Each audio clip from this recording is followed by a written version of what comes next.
Welcome back to another episode, everyone. And this book is from 2010, so it's not that old. And it's a nice little children's book.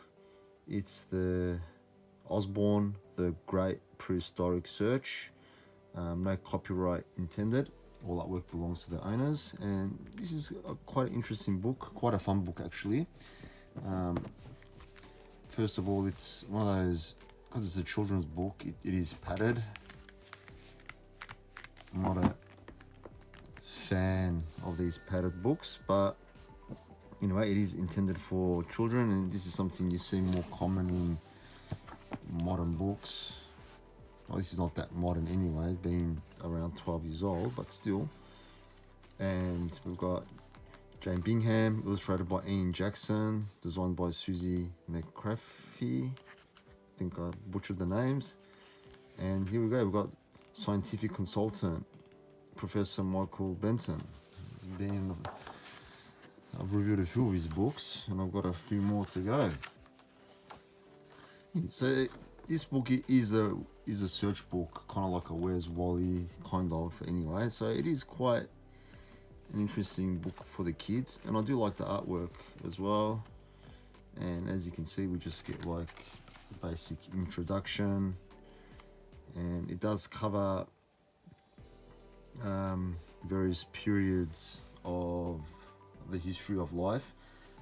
There is a gripe here. It is missing a couple periods, and we'll discuss that as we go on. So anyway, we start off with the crowded seas, and this is the Cambrian period. And what's really cool, like, it is a lot is happening in the artwork. It's lovely artwork. It's a whole scene. There's a lot going on here, but the gimmick here is you gotta find the creatures. So, for example, I don't know, like this transparent jellyfish. All right, there's 9. So you got to look around, and then you kind of find them and count them. And yeah, it's a lot of fun for kids. And Hallucigena, there's 4 of them. I love the name for that. It was the perfect name for that creature. The perfect name. Just really puzzling, isn't it? Which way it was facing. How many of them there are? The 4. So that's the whole gimmick of the book. And I think it's a lot of fun for kids. I would have absolutely loved this if they had something like this as a kid. So we've got and you get a lot of different species, which is really, really good. Like this Otia, like this large worm. So you get things that you don't usually see all the time. And then we go to the late Carboniferous period. So it doesn't go through all the periods. That's the only gripe about the book. I would have loved to see like the Devonian period there. And so we've got a whole a lot happening here. We've got all our prehistoric amphibians and bugs, and we've got some plant life which I really like. And there's a lot going on. There's a lot going on, which is really cool.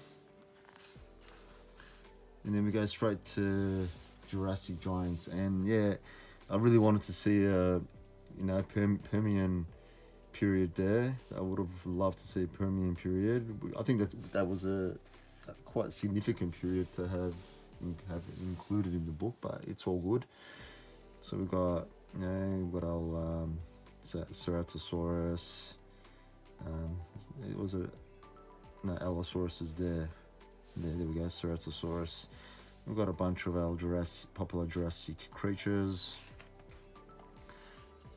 Then we've got Oceans and Skies, which is quite nice. They added a bit of marine and flying reptiles and so forth.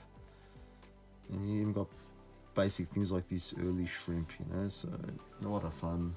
Can you find them all?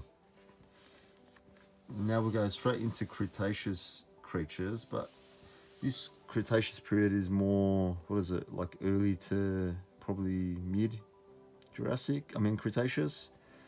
So it's more of, like Byronics and Iguanodon and so forth.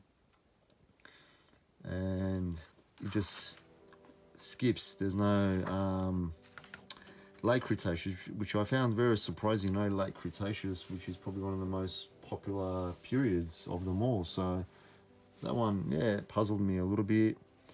And we get the early Eocene, which is the front cover of the book. But it's good. We get to see a bit of mammal love. And we've got South America, Miocene, with these beautiful butterflies. And yeah, there's a lot going on in the artwork, which is pretty cool. Then we've got African animals, Miocene, and it's, yeah, this looks very similar to now. It's just a little bit different, obviously, but when I look at this picture, it just looks like modern Africa. You know, there's the animals are so like closely related, and obviously you can see where the ancestors had come from, which is really cool. You know, a lot going on here. And what's this? Pleistocene.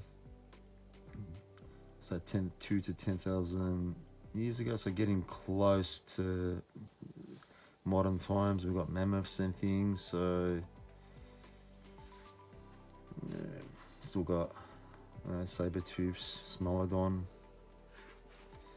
Then we get to the Ice Age. We've got some beautiful animals from the Ice Age, a lot of popular animals. And that's it. And yeah, and if you're struggling to find the creatures, you can always get the answers from this book. So yeah, usually when I'm like thrifting for books, when I find them and they've got this kind of like puffy cover, I don't even flick through them. I just avoid them altogether, because most of them are not that good, I find. But this one surprised me. I picked it up, and the artwork I thought wasn't too bad, and flicked through it and go, hey, this is a pretty cool concept. So anyway, this is something a little bit different, not that vintage, but not that modern either, kind of like in between, and a fun book for kids. Anyway guys, I hope you enjoyed this book review, and I'll see you all next time.